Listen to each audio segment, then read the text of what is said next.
Le 14 janvier 1208, les eaux glacées du Petit Rhône reflètent le ciel gris de l'hiver provençal. Pierre de Castelnau, légat du pape Innocent III, quitte Saint-Gilles après une nuit tendue passée à négocier avec Raymond VI de Toulouse. Les discussions ont mal tourné. Le comte refuse de combattre les hérétiques cathares qui pullulent sur ses terres. Il refuse de confisquer leurs biens. Il refuse de courber l'échine devant Rome. Au lever du jour, alors que Pierre de Castelnau s'apprête à traverser le Rhône avec sa suite, un cavalier surgit des brumes matinales. L'homme porte les couleurs du comte de Toulouse.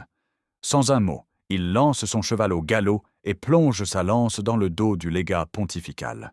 Pierre de Castelnau s'écroule, le sang giclant de sa blessure mortelle.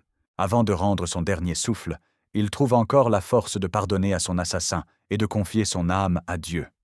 La nouvelle de ce meurtre traverse l'Europe à la vitesse d'un incendie. À Rome, le pape Innocent III entre dans une rage froide. Un de ses représentants vient d'être assassiné sur le sol français. L'affront est intolérable.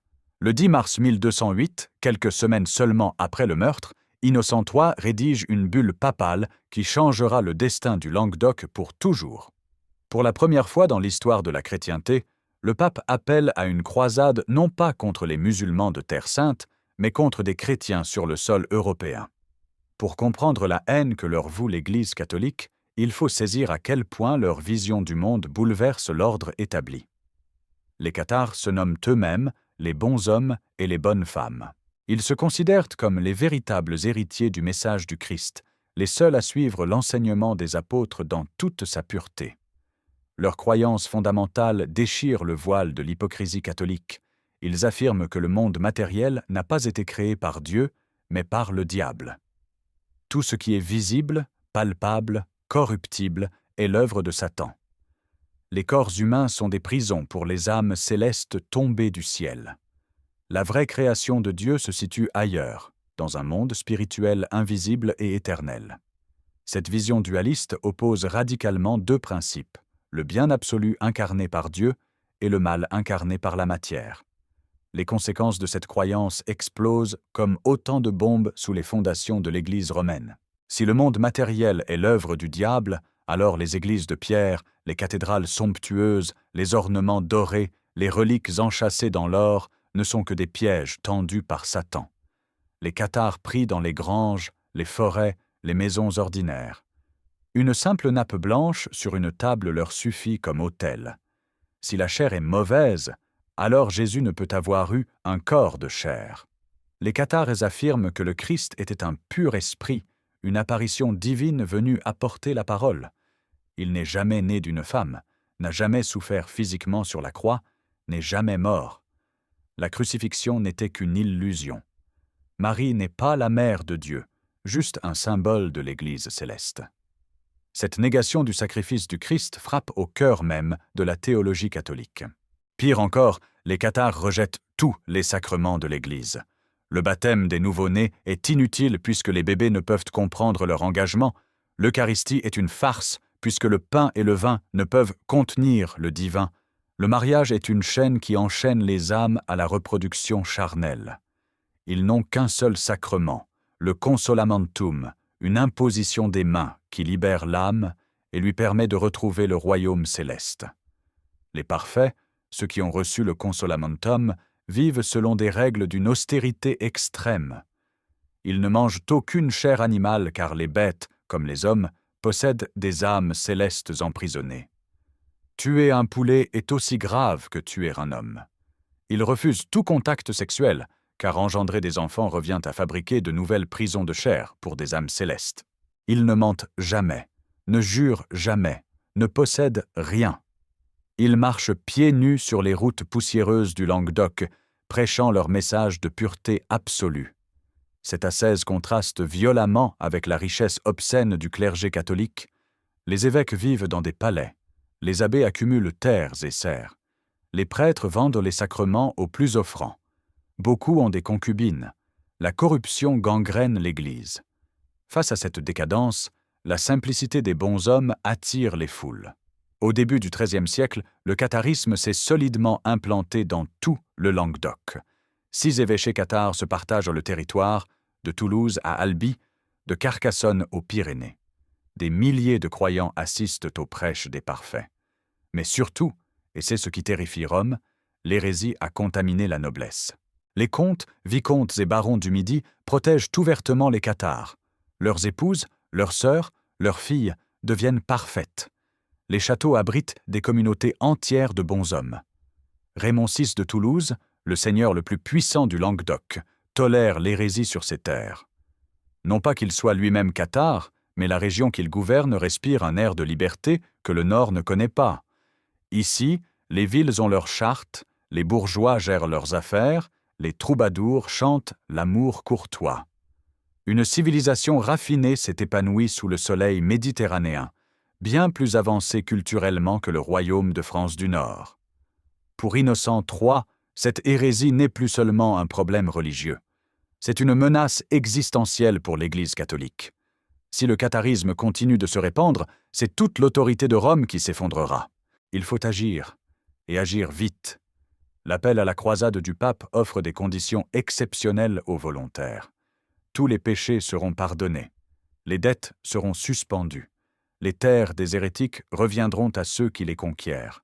Ces promesses attirent une nuée de barons du Nord avides de s'enrichir sur le dos du riche Languedoc.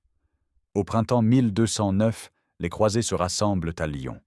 L'armée compte environ 20 000 hommes, peut-être plus. À leur tête, deux figures dominent. Arnaud d'Amaury, l'abbé de Cîteaux, dirige l'aspect religieux de l'expédition. Cet homme au regard de fer manie la croix comme une épée. Il incarne la volonté implacable de Rome d'écraser l'hérésie. À ses côtés, de grands seigneurs comme le duc de Bourgogne, le comte de Nevers, le comte de Saint-Pol. Parmi eux, un baron d'Île-de-France presque inconnu va bientôt se révéler. Simon de Montfort. Raymond VI de Toulouse se retrouve dans une position impossible. S'il refuse de combattre les cathares, il sera excommunié et ses terres seront livrées aux croisés. S'il accepte, il trahit ses vassaux et sa région.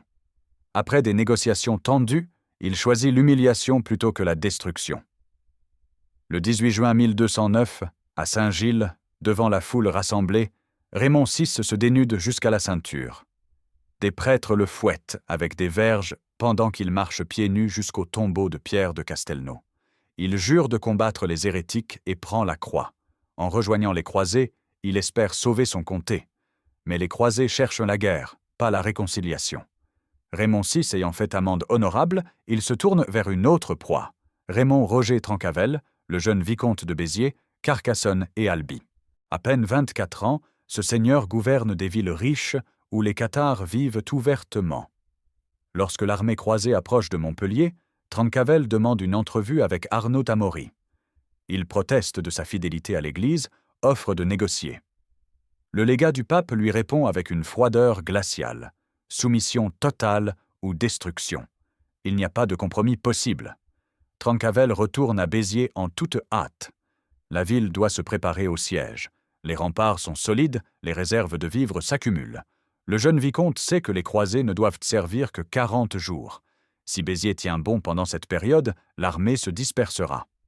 Il part ensuite vers Carcassonne pour lever une armée de secours. Derrière lui, 15 000 habitants de Béziers se barricadent dans leur cité. Le 22 juillet 1209, l'armée croisée arrive en vue de Béziers. La chaleur écrase les hommes. Les soldats cherchent l'ombre. Beaucoup descendent jusqu'à l'Orbe pour se rafraîchir dans les eaux de la rivière. Les fortifications de la ville semblent imprenables. Les croisés s'installent pour un long siège. Dans la ville, l'évêque catholique tente une dernière manœuvre désespérée. Il demande à ses fidèles de livrer les 222 cathares identifiés qui se cachent dans Béziers. En échange, les croisés épargneront la ville. Mais les habitants de Béziers, catholiques pour la plupart, refusent. Ils ne livreront pas leurs voisins, leurs amis, leurs concitoyens. Cette solidarité les condamne. Quelques jeunes de la ville, téméraires ou stupides, décident de provoquer les croisés. Ils ouvrent les portes et sortent pour narguer l'armée. C'est exactement l'erreur que les croisés attendaient. Les soldats se jettent sur eux, les massacrent et profitent des portes ouvertes pour s'engouffrer dans la ville. En quelques minutes, la défense s'effondre. Ce qui suit restera gravé dans l'histoire comme l'un des massacres les plus brutaux du Moyen Âge. Les croisés se déchaînent. Hommes, femmes, enfants, vieillards, malades, tous sont tués sans distinction. Les rues ruissellent de sang. Les cris des mourants se mêlent aux hurlements des tueurs. Les habitants se réfugient dans l'église Sainte-Madeleine, croyant que les murs sacrés les protégeront. Erreur fatale. Les croisés enfoncent les portes et massacrent jusqu'au dernier des réfugiés. Pierre Desvaux de Cernay, chroniqueur de la croisade, rapporte que 7000 personnes furent tuées dans cette seule église. Puis les croisés mettent le feu à la ville. Les flammes dévorent les maisons, les églises, les échoppes. La cathédrale romane s'effondre dans un fracas de pierres brûlantes. À la tombée de la nuit, Béziers n'est plus qu'un tas de ruines fumantes. Combien de morts? Le rapport envoyé au pape parle de 20 000 victimes. Les historiens modernes estiment que ce chiffre est exagéré, la population de la ville ne dépassant pas 14 500 habitants. Mais même si l'on divise ce nombre par 2, le massacre reste d'une ampleur terrifiante. Une légende s'est attachée à ce carnage. Selon le moine allemand Césaire de Heisterbach, lorsque les soldats demandèrent à Arnaud d'Amaury comment distinguer les hérétiques des bons catholiques, le légat aurait répondu « Tuez-les tous, Dieu reconnaîtra les siens ». Cette phrase n'a probablement jamais été prononcée. Césaire de Heisterbach écrivait depuis l'Allemagne et détestait les Français. Mais le mythe révèle une vérité plus profonde. À Béziers, aucune distinction ne fut faite. Catholiques et cathares périrent ensemble dans un bain de sang indifférencié. L'effet psychologique du massacre est dévastateur. La nouvelle se répand comme une traînée de poudre. Une ville fortifiée, réputée imprenable, est tombée en quelques heures et sa population entière a été exterminée. Les autres cités du Languedoc comprennent le message « Résister est inutile ». Narbonne ouvre immédiatement ses portes. Les habitants fuient les châteaux avant que les croisés n'arrivent. Le 1er août 1209, à peine 10 jours après Béziers, l'armée croisée arrive devant Carcassonne. La cité est autrement plus impressionnante, avec ses doubles murailles et ses tours massives. Raymond Roger Trencavel s'est enfermé à l'intérieur avec sa garnison. Il espère tenir jusqu'à la fin des 40 jours de service obligatoire des croisés. Mais Carcassonne souffre d'un défaut fatal. L'eau. Les puits à l'intérieur des murailles ne suffisent pas pour une population gonflée par les réfugiés. L'été torride de 1209 transforme la ville en fournaise. Les assiégés crèvent de soif. Pierre II d'Aragon, roi puissant et suzerain de Trencavel, tente une médiation. Il propose que le jeune vicomte se livre en échange de la vie sauve pour sa famille et ses sujets. Trencavel accepte. Il sort de la ville le 15 août et se rend aux croisés. C'est un piège. Arnaud d'Amaury le fait immédiatement jeter en prison. Trencavel ne reverra jamais la liberté. Il meurt dans ses cachots 3 mois plus tard, en novembre 1209, à 24 ans. Certains parlent de maladie, d'autres de dysenterie. Beaucoup soupçonnent un assassinat. Carcassonne tombe sans résistance. Les croisés possèdent maintenant les vicomtés de Béziers, Carcassonne et Albi. Mais qui gouvernera ces terres conquises? Le duc de Bourgogne refuse. Il a assez de domaines. Le comte de Nevers refuse aussi. Le comte de Saint-Paul décline l'honneur. Les grands seigneurs rentrent chez eux, leurs 40 jours accomplis, leur conscience tranquille, leurs péchés pardonnés. Arnaud d'Amaury convoque une commission de 2 évêques et 4 barons pour choisir un nouveau maître pour le Languedoc. Leur choix se porte sur Simon de Montfort, un baron d'Île-de-France jusque-là sans grande importance. Ce choix va sceller le destin de la région pour les 20 années à venir. Simon de Montfort est un homme complexe. Profondément pieux, il a participé à la 4e croisade mais l'a quitté avec dégoût lorsque les croisés ont attaqué Constantinople, une ville chrétienne. Il refuse de combattre d'autres chrétiens pour de l'argent vénitien. Mais les cathares sont des hérétiques, pas de vrais chrétiens. Les combattre est pour lui un devoir sacré. Il est aussi un guerrier exceptionnel. Fin stratège, courageux jusqu'à la témérité, il galvanise ses troupes par l'exemple. Mais il est impitoyable. Pour lui, la fin justifie les moyens. Écraser l'hérésie passe avant toute considération humaine. Montfort commence par refuser la charge. Les vicomtés sont trop vastes, les populations hostiles, les ressources insuffisantes. Mais Arnaud d'Amaury et son ami Guy Desvaux de Cernay insistent. Finalement, Montfort accepte. Il va passer les 9 années suivantes à chevaucher à travers le Languedoc, de bataille en bataille, de massacre en massacre, sculptant son nom dans le sang et le feu. Pendant 9 ans, de 1209 à 1218, Simon de Montfort déploie une violence systématique. Il ne se contente pas de combattre les cathares. Il détruit, pille, brûle. Il dresse d'immenses bûchers collectifs pour les hérétiques capturés. Il distribue les seigneuries conquises à ses compagnons d'armes. Il porte la guerre dans des régions où le catharisme n'a jamais existé, simplement pour s'emparer de leurs terres. En 1210, il assiège Minerve, un village fortifié accroché à une falaise. Après 5 semaines de siège, la chaleur et la soif forcent les défenseurs à capituler. Montfort accepte que les habitants partent libres, mais pas les parfaits. Ils doivent abjurer ou mourir. 140 cathares refusent de renier leur foi. Ils sont brûlés vivants dans un immense bûcher dressé au pied du village. Les chroniques rapportent que plusieurs se jetèrent d'eux-mêmes dans les flammes plutôt que d'attendre d'y être poussés. Quelques mois plus tard, c'est Thermes qui tombe. Puis Puy-Vert. À chaque fois, le scénario se répète. Siège, capitulation, bûcher. Les cathares ne craignent pas la mort. Pour eux, le feu libère l'âme de sa prison de chair. Ils montent au supplice en chantant des psaumes. En 1211, Montfort met le siège devant Lavaur, une ville contrôlée par Aymery, un seigneur qui protège ouvertement les cathares. La ville résiste pendant 2 mois. Quand elle tombe enfin, la vengeance de Montfort est terrible. Aymery est pendu. Sa sœur Guiraud est jetée vivante dans un puits, puis lapidée par les soldats qui jettent des pierres sur elle jusqu'à ce que le puits soit comblé. 80 chevaliers sont exécutés. 400 cathares sont brûlés en une seule fois, le plus grand bûcher de toute la croisade. Montfort se heurte ensuite à une résistance plus organisée. Raymond VI de Toulouse, las de jouer le jeu de la soumission, se révolte. Il rassemble ses vassaux et lève une armée. Le comte de Foix le rejoint.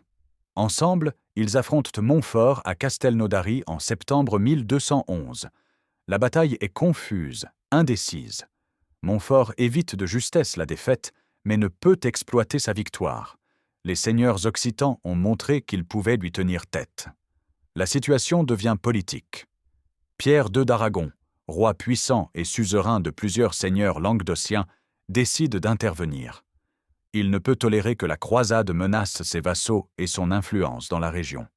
En juillet 1212, il franchit les Pyrénées avec son armée et se fait reconnaître protecteur de tous les pays menacés par les croisés.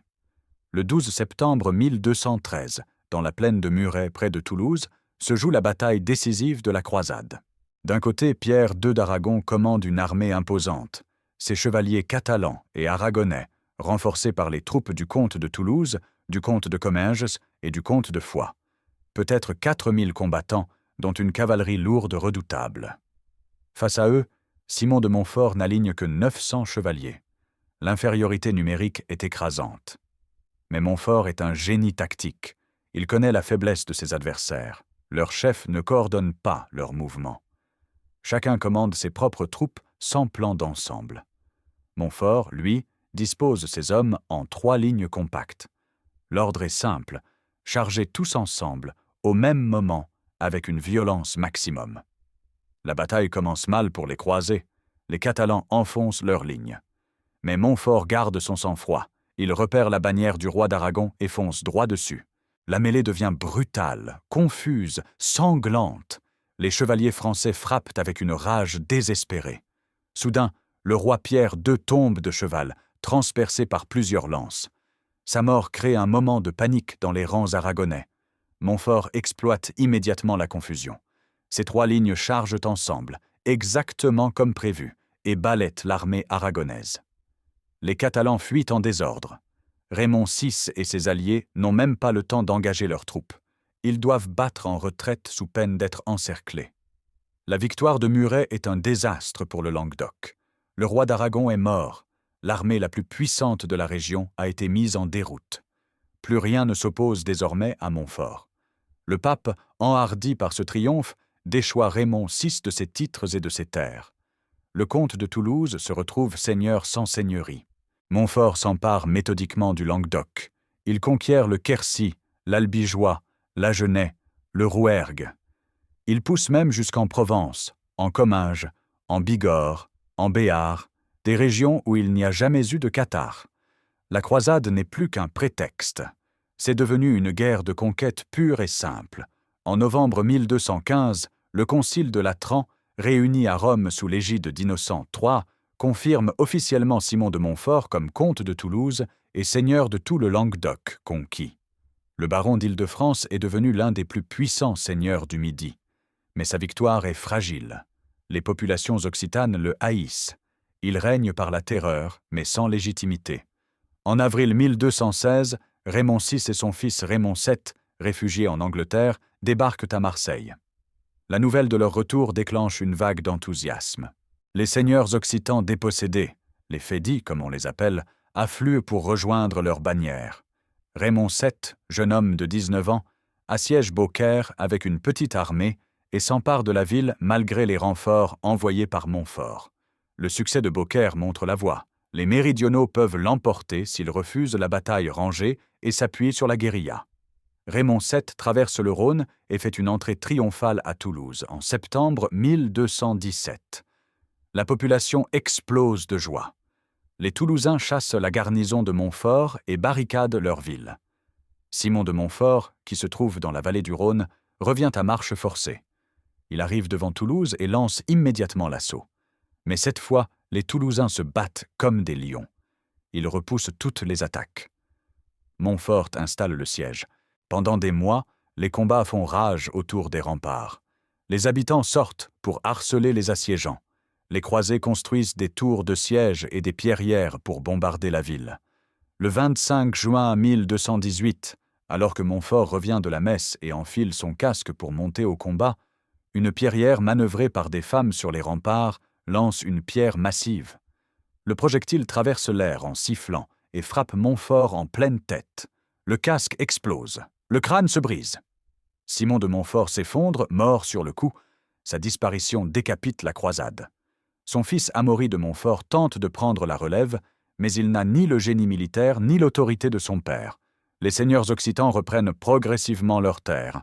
En 1224, Amaury abandonne. Il cède tous ses droits sur le Languedoc au roi de France Louis VIII et rentre dans ses domaines d'Île-de-France. La croisade des Montfort s'achève dans l'échec. Mais l'histoire ne s'arrête pas là.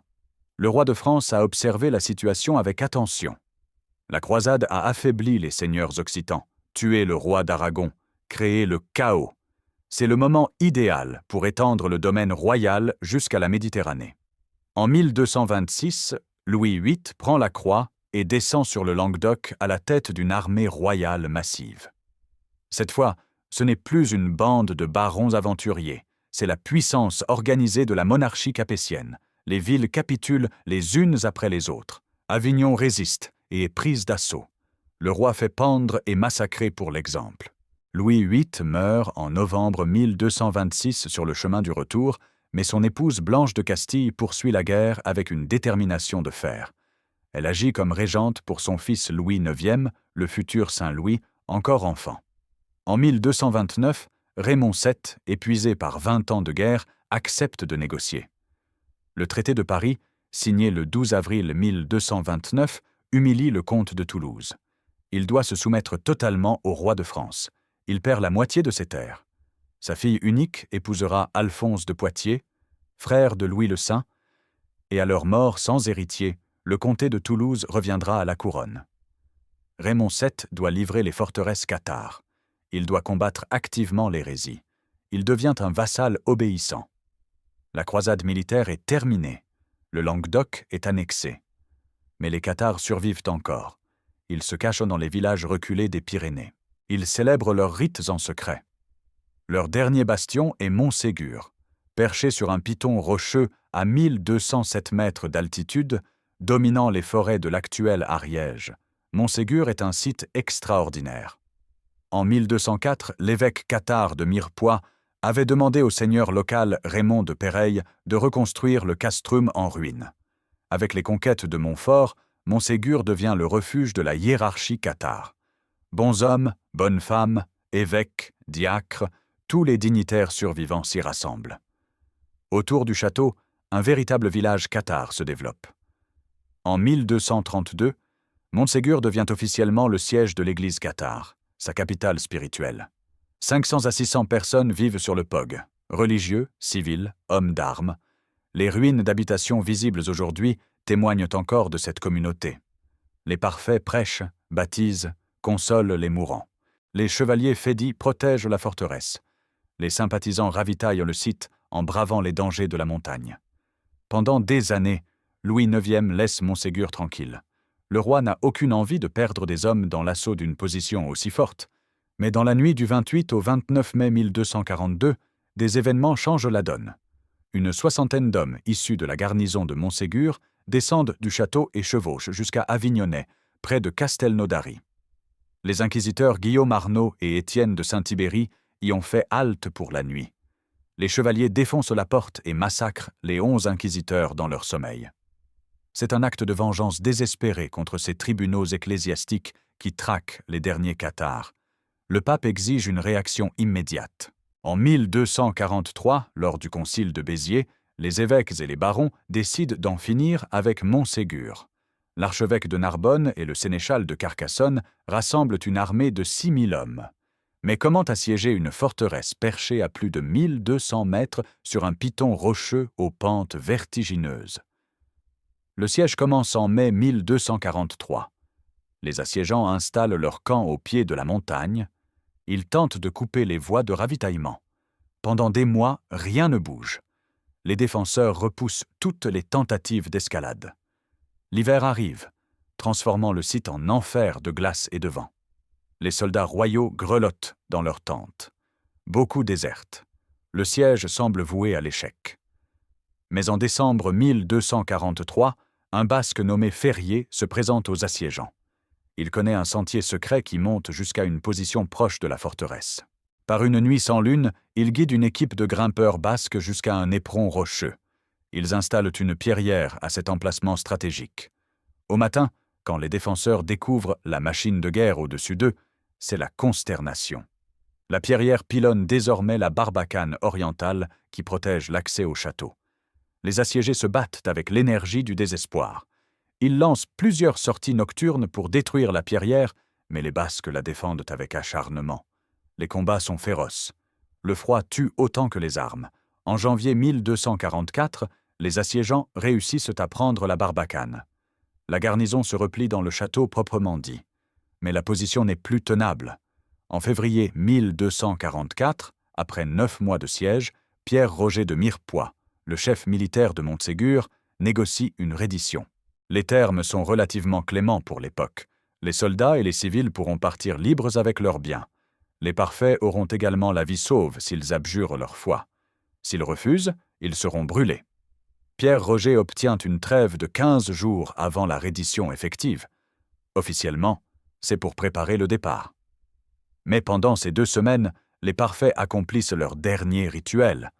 Ils consolent plusieurs croyants qui demandent à recevoir le sacrement avant de mourir. Certains soldats et civils demandent même le consolamentum, sachant qu'ils iront au bûcher. Ils préfèrent mourir en parfait que survivre en renégat. La nuit du 15 au 16 mars 1244, 4 parfaits s'échappent du château avec l'aide de la garnison. Ils descendent le piton rocheux en se laissant glisser le long de cordes, au péril de leur vie. Ils emportent avec eux le trésor de l'église cathare.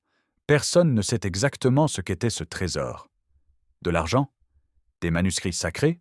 Des reliques? Le mystère n'a jamais été élucidé. Les 4 hommes disparaissent dans la nature. Le 16 mars 1244, aux premières lueurs de l'aube, les portes de Montségur s'ouvrent. Les soldats sortent avec armes et bagages. Puis viennent les civils. Enfin, les parfaits. 225 hommes et femmes descendent lentement le sentier. Les inquisiteurs leur demandent une dernière fois d'abjurer. Tous refusent. Pas un seul n'accepte de renier sa foi. Au pied de la montagne, dans un pré qu'on appelle aujourd'hui le Prat del Screma, le pré des brûlés, les soldats ont dressé un immense enclos de pieux et de fagots. Les parfaits y entrent sans résistance. Certains chantent, d'autres prient en silence. Les chroniques rapportent que plusieurs se jetèrent dans les flammes avant qu'on y mette le feu. impatients de libérer leur âme. Le bûcher est allumé. 225 personnes brûlent ensemble dans un gigantesque brasier qui illumine la vallée. L'odeur de chair brûlée monte jusqu'au château vide. En quelques heures, l'élite de l'église cathare disparaît dans les flammes. C'est le plus grand auto-da-fé de l'histoire de la croisade contre les albigeois.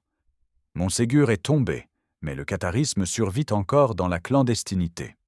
Des parfaits se cachent dans les fermes isolées des Pyrénées. Des croyants continuent de pratiquer en secret. Pour les éradiquer définitivement, l'Église invente une arme nouvelle et terrifiante, l'Inquisition. Créée officiellement en 1233 par le pape Grégoire IX, l'Inquisition médiévale est confiée aux frères dominicains. Ces moines mendiants, disciples de saint Dominique, sont formés à la théologie et au droit canon. Ils voyagent de village en village, installent leurs tribunaux, interrogent, enquêtent, jugent. Leur méthode est systématique et impitoyable. Quand les inquisiteurs arrivent dans une localité, ils proclament un temps de grâce de 30 jours. Ceux qui avouent spontanément leurs erreurs pendant cette période recevront des pénitences légères, pèlerinage, jeûne, port de croix cousus sur les vêtements. Mais après ces 30 jours, la traque commence vraiment. Les inquisiteurs convoquent les habitants un par un. Ils les interrogent pendant des heures, parfois des jours. Ils notent tout dans des registres minutieux qui se conservent encore aujourd'hui.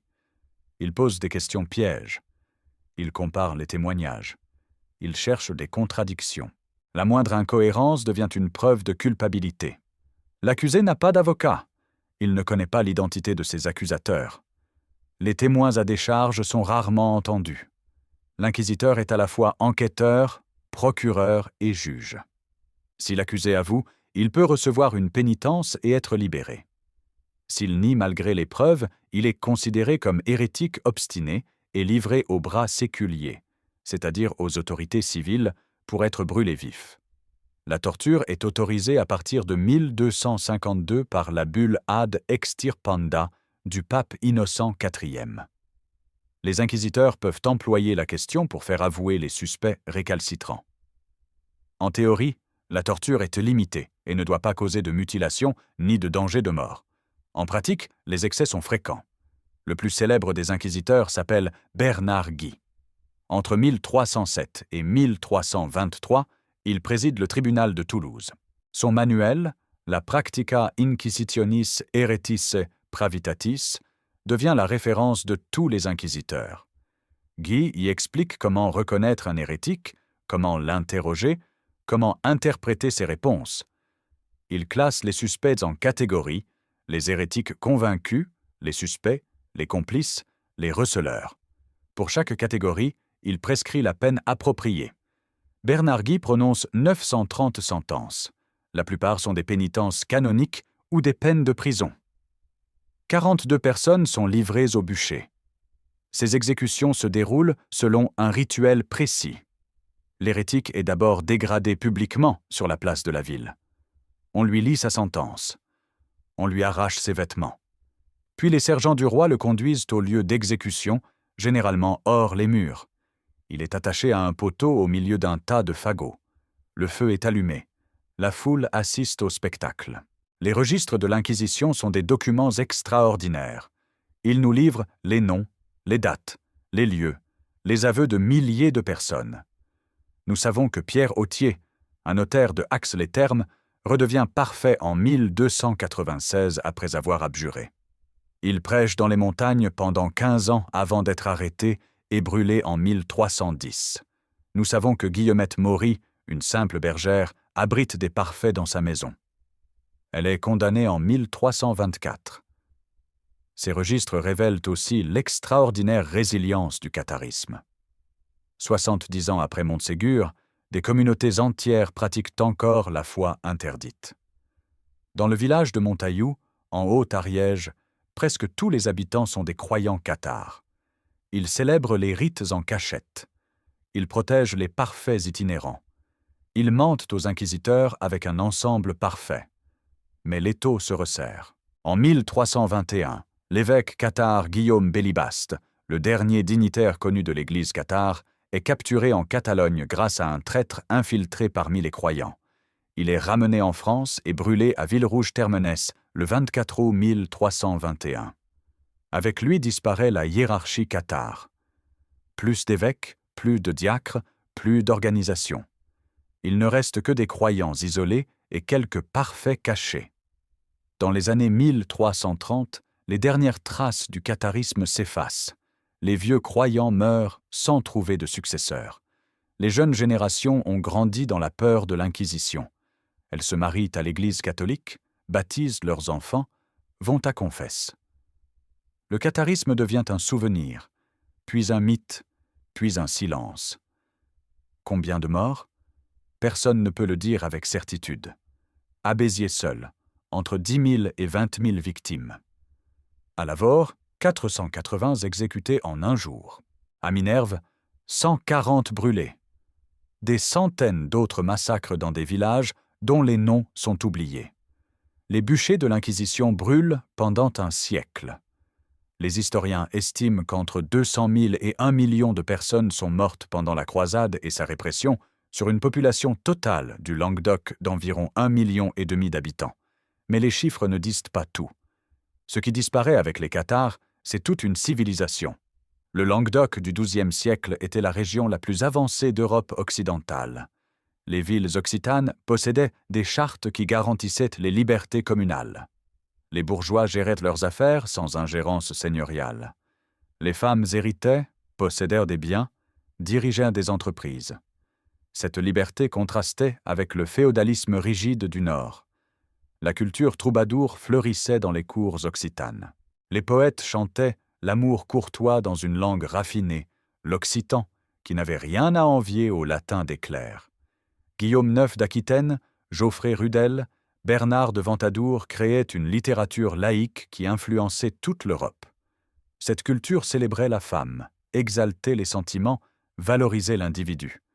Elle était profondément subversive pour l'ordre établi. Le commerce enrichissait les villes. Toulouse, Montpellier, Nîmes, Narbonne étaient des centres économiques prospères. Les marchands occitans échangeaient avec l'Italie, l'Espagne, le Levant. Les foires attiraient les négociants de toute la Méditerranée. Cette prospérité permettait le mécénat artistique et scientifique. La tolérance religieuse caractérisait la région. Cathares et catholiques cohabitaient dans les mêmes villages. Les Juifs vivaient librement dans leur quartier et participaient à la vie économique. Les musulmans d'Espagne trouvaient refuge en terre occitane. Cette pluralité religieuse favorisait les échanges intellectuels. La croisade anéantit tout cela.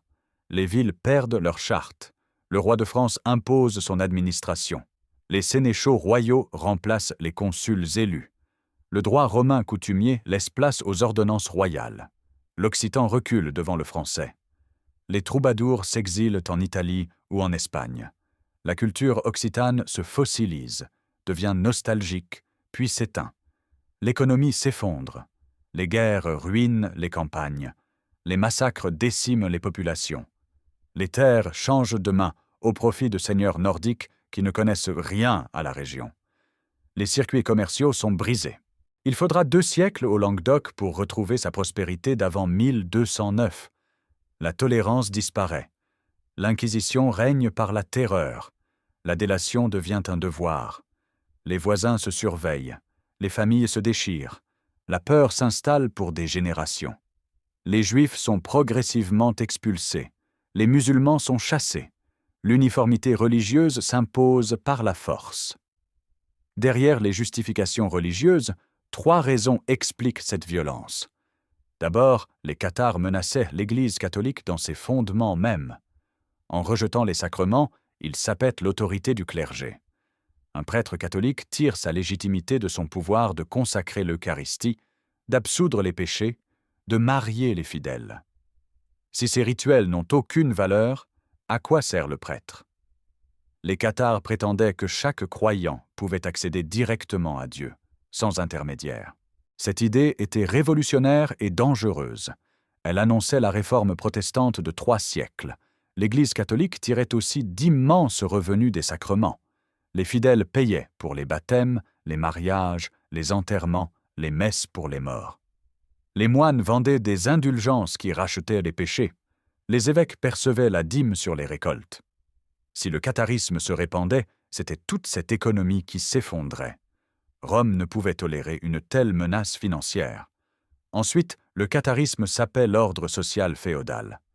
En condamnant la reproduction, les parfaits remettaient en cause la famille, cellule de base de la société médiévale. En prônant la pauvreté absolue, ils critiquaient implicitement l'accumulation des richesses par les seigneurs. En refusant de prêter serment, ils contestaient le système vassalique qui liait les hommes entre eux. Une société cathare aurait été radicalement différente, égalitaire, ascétique, pacifiste. Les puissants ne pouvaient accepter ce modèle alternatif. Enfin, la croisade servait des intérêts politiques très concrets. Le roi de France convoitait depuis longtemps le riche Languedoc. Mais les comtes de Toulouse étaient aussi puissants que lui. La croisade offrit le prétexte idéal pour conquérir ces terres sous couvert de religion. Les barons du Nord, pauvres et avides, y virent de l'occasion de s'enrichir sans voyager jusqu'en Terre Sainte. L'Église renforça son contrôle sur les populations. Tout le monde y gagnait, sauf les Occitans. L'extermination des Cathares n'était pas un accident de l'histoire. C'était une décision calculée, exécutée méthodiquement pendant plus d'un siècle. L'Europe médiévale ne pouvait tolérer une dissidence aussi radicale. Il fallait un exemple terrifiant pour dissuader toute velléité d'hérésie future. Le 16 mars 1244, quand les flammes du bûcher de Montségur s'éteignirent enfin, elles emportèrent avec elles la dernière tentative médiévale de créer un christianisme alternatif. Les Cathares avaient à proposer une voie différente, un retour aux sources évangéliques, un rejet de la richesse et du pouvoir, une spiritualité débarrassée des fastes romains. Leur échec montra que l'Église ne tolérerait aucune dissidence. Pourtant, les questions soulevées par les Cathares ne moururent pas avec eux. 2 siècles plus tard, Martin Luther plaçardait ses 95 thèses sur la porte de l'église de Wittenberg. Il dénonçait la vente des indulgences, critiquait la corruption du clergé, affirmait que chaque chrétien pouvait accéder directement à Dieu. Les échos du catharisme résonnaient dans ses paroles, même s'il ne le savait pas. La méthode employée contre les cathares créa aussi un précédent terrible. L'Inquisition médiévale devint le modèle de toutes les polices de la pensée future. Ses techniques d'interrogatoire, ses fichiers minutieux, son système de délation, sa présomption de culpabilité inspirèrent les tribunaux idéologiques des siècles suivants. La croisade contre les cathares fut la première fois qu'une guerre d'extermination religieuse fut menée à l'intérieur de la chrétienté. Elle ouvrit la voie aux guerres de religion qui ensanglanteront l'Europe pendant 4 siècles. Catholiques contre protestants, la même logique de violence absolue, le même refus du compromis, la même certitude d'incarner le bien contre le mal. Aujourd'hui, les ruines de Montségur attirent les touristes. Le château reconstruit au XVIIe siècle ne ressemble plus à la forteresse cathare, mais le site conserve son aura tragique. Au pied du Pog, une stèle marque l'emplacement du bûcher. On peut encore voir les traces des habitations où vivaient les parfaits. Le vent qui siffle entre les pierres semble porter leur dernier chant. Dans les villages de l'Ariège et de l'Aude, les vieilles femmes racontent encore des histoires de trésors cachés, de grottes secrètes, où les cathares auraient dissimulé leurs livres sacrés. Ces légendes témoignent de la fascination durable qu'exerce cette tragédie. Les cathares sont devenus des figures romantiques, martyrs d'une foi perdue, victimes d'une intolérance barbare.